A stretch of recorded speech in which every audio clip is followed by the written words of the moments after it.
বেশিরভাগ foreign worker 3 বছরের জায়গায় 10 বছর, 15 বছর, 20 বছর থাকতেছি। এটা কিন্তু পরিবারের দোষ না, এটা আমাদের ব্যক্তিগত দোষ। একটা গুরুত্বপূর্ণ বিষয় আপনাদের সাথে আমি শেয়ার করব। আমার মনে হয় এই বিষয়টা নিয়ে কেউ চিন্তা করে না, এটা হতেই পারে না। আর এই বিষয়টা আজকে না হোক 5 বছর 10 বছর পরে হলেও যদি বেঁচে থাকেন আপনি চিন্তা করবেন। আর এই বিষয়টা হচ্ছে সময়। আমরা সময়কে নিয়ে অনেকে বেশি একটা চিন্তা করি না। আমরা যখন একটু ইয়াং থাকি, বেশিরভাগ ইয়াং যারা আছে তারা সময় নিয়ে চিন্তা করি না। আবার আরেক ধরনের মানুষ আছি, আমরা যখন কোনো একটা কাজ করি, কাজ করার পরেও আমরা সময় দিচ্ছি কাজের জন্য, কিন্তু এর পরেও আমাদের সময়টা যে মূল্যবান সেটা আমরা ভ্যালুটা তৎক্ষণিক দিতে পারি না। আমি আমার এক্সপিরিয়েন্স থেকে কিছু বিষয় আপনাদেরকে শেয়ার করার জন্য এখন এই ভিডিওটি করা। এই সময় বিষয়টা আমরা যে আসলে কত পরিমাণ সাফারে থাকি সময়ের কারণে, এই বিষয়টি একটু শেয়ার করি। যেমন আমরা যারা ফরেন কান্ট্রিতে আসি বা বাংলাদেশে আসি, আমরা যখন ইয়াং থাকি তখন কিন্তু আমরা সময়টাকে আনলিমিটেডভাবে স্পেন্ড করি স্কিল ছাড়া কাজে। আমরা ঘোরাঘুরির ক্ষেত্রে অযথা, যেগুলো প্রয়োজন নেই। আপনি ট্রাভেলিং করতেছেন কোনো একটা জায়গায় আপনার নলেজ গেইন করার জন্য, ফাইন।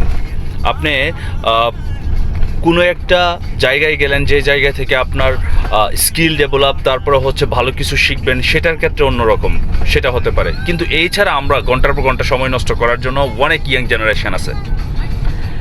ফরেন কান্ট্রিতে আমরা যারা থাকি, আমরা টাকার জন্য, ইনকামের জন্য আমরা ফরেন কান্ট্রিতে আসছি। আমরা এখানে রং তামাশা আর আনন্দ উল্লাসের জন্য শুধু আসি নাই। কিন্তু এই জিনিসটা অনেকেরই বুঝতে সময় লাগে।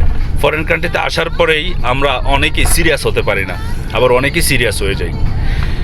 সো যারা ফরেন কান্ট্রিতে আসি, আমরা যারা কাজ করি, কাজের যে সময়টা সেটাকে আমরা খুব প্রায়োরিটি দিই। কিন্তু কাজের পরেও যে আমাদের সময়টা আমাদের জন্য ইম্পর্টেন্ট, সেটার প্রায়োরিটি আমরা দিতে পারি না অনেকেই। তার কারণে বেশিরভাগ ফরেন ওয়ার্কার 3 বছরের জায়গায় 10 বছর, 15 বছর, 20 বছর থাকতেছি। এটা কিন্তু পরিবারের দোষ না, এটা আমাদের ব্যক্তিগত দোষ। কারণ কি, আমরা আমাদের সময়টা ব্যয় করি না। আমরা কি করি ফরেন কান্ট্রিতে যারা থাকি, আমরা শুধু চাকরি করি, চাকরি করাতে যা ইনকাম আসতেছে সেটাতেই আমরা শেষ। আর বসে বসে চিন্তা করি আমার টাকা আসে না, আমার টাকা ইনকাম হচ্ছে না বেশি। কারণ আপনি কাজই তো করেন লিমিটেড, আপনি ইনকাম কিভাবে করবেন আনলিমিটেড? আমরা সোশ্যাল মিডিয়াতে বসে থাকি, আমরা ঘন্টার পর ঘন্টা পরিবার, তারপর হচ্ছে আননেসেসারি বন্ধু বান্ধবের সাথে সময় কাটাই, যেখানে আমার কোনো দরকার নাই। আমার বন্ধু আমার কেরিয়ার তৈরি করে দিবে না, আমার পরিবার আমাকে কেরিয়ার তৈরি করে দিবে না। তাহলে কেরিয়ারের জন্য যেই সময়টা দেওয়া দরকার সেটা আগে প্রায়োরিটি দেওয়া উচিত। পরিবারকে অবশ্যই সময় দিতে হবে, আমি বলবো না পরিবারকে সময় দিবে না, কিন্তু পরিবারের একটা নির্দিষ্ট সময় থাকে, পরিবার ওই সময়টা দিলেই হ্যাপি। বন্ধু বান্ধবের জন্য সপ্তাহে একবার একটু কথা বললেই এনাফ। যে বন্ধু বান্ধবের মাধ্যমে আপনি আপনার লাইফের কেরিয়ার জন্য কাজে লাগাতে পারবেন না, যে বন্ধু বান্ধবের কারণে আপনি আপনার লাইফে একটা ভালো কিছু করতে পারবেন না, আপনার বন্ধু বান্ধবের পরিবর্তন আসবে না, এইসব বন্ধু বান্ধবের সাথে সময় পাস করার মতো সময় যদি আপনি ব্যয় করেন তাহলে আপনি তো পস্তাবেন। আমরা যখন 25 বছর প্লাস হয়ে যায় তখন আমরা সময়ের মূল্য দিই অনেক, তখন আমরা সময়কে বেছে বেছে নিই। আবার অনেকে আছে 35 বছর পরেও, 40 বছর পরেও সময়ের মূল্য দিতে জানে না। আমি এমনও ব্যক্তিকে দেখেছি 16 বছর, 17 বছর, 18 বছর হয়ে গেছে ফরেন কান্ট্রিতে, এখনো পর্যন্ত তারা ভয়ে বাড়িতে যায় না। কারণ তারা বাড়িতে যায় করবেটা কি? তারা বাড়িতে যায় কি করবে? আমি এমনও ব্যক্তিদের দেখছি যারা 3 বছর শুধু কাজ করতেছে, ভালো করে কাজ করে তারা ফরেন কান্ট্রিতে একটা ভালো অবস্থান তৈরি করে ফেলছে এবং বাংলাদেশেও তারা একটা ভালো অবস্থান হয়ে যাচ্ছে। এখন সেটাকে আপনি কি বলবেন? সো আমরা যারা এখনো পর্যন্ত সময়টাকে সিরিয়াস না মনে করি, সময় এমন একটা বিষয়, আপনি এটা যদি 1 মিনিট পিছনে চলে যায় আপনি এটাকে আর ব্যাক করতে পারবেন না। টাকা 1 লক্ষ টাকা যদি আপনার লস হয়ে যায় 1 লক্ষ টাকা কামাতে পারবেন, কিন্তু সময় যদি 1 মিনিট পিছনে চলে যায় সেটাকে আর ব্যাক করে নিয়ে আসা সম্ভব না। এটা পৃথিবীর কোনো ব্যক্তিই পারবে না, একমাত্র সৃষ্টিকর্তা ছাড়া। তাহলে সময়টা কোথায় ব্যয় করবেন, কার সাথে ব্যয় করবেন, কিভাবে ব্যয় করবেন, এটা চিন্তা ভাবনা করা উচিত। আপনারা অনেকেই আছেন আমার পছন্দের মানুষ, অনেকে আছেন ইয়াং লাইফে যারা খুবই ভালো কিছু করার স্বপ্ন দেখেন, চিন্তা ভাবনা করেন। ইভেন আমারও ছিল সেই একটা পরিস্থিতি, কিন্তু আমি আমার পরিস্থিতি থেকে অনেক কিছু লার্ন করি এবং অন্যদের থেকেও আমি লার্ন করি অনেক বেশি। এটা আমার একটা হ্যাবিট, অ্যানালাইসিস করা। নেটওয়ার্ক মার্কেটিংয়ে গত 4 বছর হয়ে যাবে ইনশাল্লাহ আমি কাজ করতেছি। এই 4টা বছর আমি আমার ডিসিপ্লিন চেঞ্জ করে ফেলেছি, আমি আমার সময়ের যে ব্যবহার সেটা চেঞ্জ করে ফেলেছি। আমি আননেসেসারি কোনো ব্যক্তির সাথে আমি কথা বলতে পছন্দ করি না, যেখানে আমার নলেজ গেইন হবে না, যেখানে আমার সময়ের কোনো ভালো রেজাল্ট পাবো না, সেখানে আমি সময় ব্যয় করি না। আমি ওই সব ব্যক্তির সাথে সময় ব্যয় করি না যেসব ব্যক্তির কাছ থেকে আমি কিছু শিখতে না পারবো। আমি ওই সব ভিডিও দেখি না যেই সব ভিডিও থেকে আমি কিছু শিখতে না পারবো, আমার লাইফের প্রয়োজন নাই। আমি ওই সব মানুষের সাথে ওই সব ভিডিওগুলি আমি দেখি না। তাহলে বুঝতে হবে সময়টাকে আমি প্রায়োরিটি কীভাবে দেই। কারণ সময়ের মূল্য আপনি যত বেশি দিতে শিখবেন, সময় আপনাকে তত বেশি মূল্য দিবে। এই বিষয়গুলি আমাদের চিন্তা করা উচিত।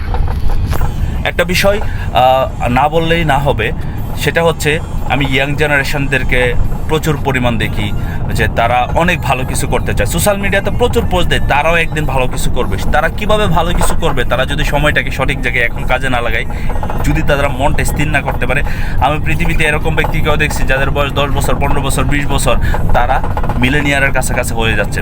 আবার অনেকে 50 বছরে যাওয়ার পরে মিলেনিয়ার তো দূরের কথা, মাসে 1 লক্ষ টাকা ইনকাম আসে না। কেন?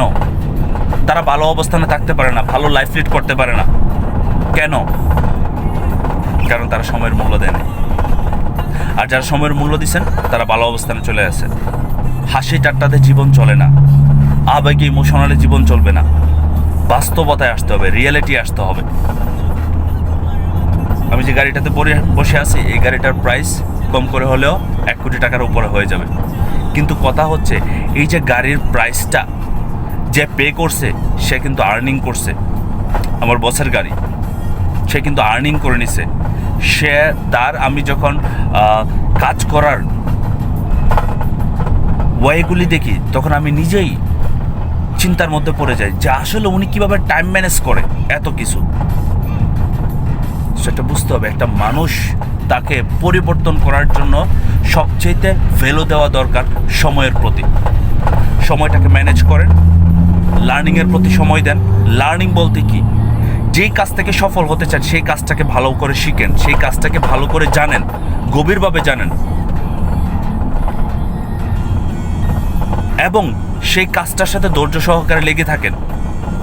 নেটওয়ার্ক মার্কেটিংয়ে অনেকে আছেন 6 মাস, 1 বছর, তারপরে আপনারা কোয়েট করে দেন। অনেকে আছে তো 1 দিন পরে কোয়েট করে দেয়, অনেকে আছে আপনার 7 দিন পরে কোয়েট করে দেয়।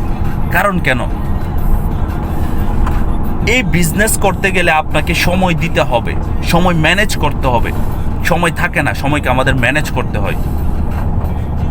যত বেশি আমরা সময় দিতে পারবো আমাদের যেই কাজটা থেকে সফল হতে চাই, সেই কাজে আমরা মাস্টার হব। আর যখন আপনি মাস্টার হবেন তখন আপনি সেই কাজে সফল হবেন। ছেড়ে দিন অযথা কাজগুলি, দরকার নাই। সোশ্যাল মিডিয়াতে আপনি অন্যের রিলস, অন্যের ভিডিও দেখতেছেন আননেসেসারি, যেগুলো মনের আনন্দ পাওয়ার জন্য, এগুলো আপনার জন্য কোনো ভ্যালু রাখবে না। রিয়েল লাইফে আসতে হবে আপনাকে। আর রিয়েল লাইফে হচ্ছে আপনার সময়টা কোন কাজে ব্যয় করবেন সেটা ইম্পর্টেন্ট। আমি বিশ্বাস করি আপনারা যারা আমার এই কথাগুলি শুনতেছেন, অবশ্যই আপনারা সময়ের প্রতি সদয় হবেন এবং সময়টাকে সঠিক জায়গায় কাজে লাগাবেন। তাহলে ফিউচারে আপনার জন্য ভালো কিছু থাকবে এবং আপনার জেনারেশনের জন্য ভালো কিছু থাকবে ইনশাল্লাহ। ভালো থাকবেন, সুস্থ থাকবেন, নিজের সময়ের প্রতি মূল্য দেবেন। আসসালামু আলাইকুম।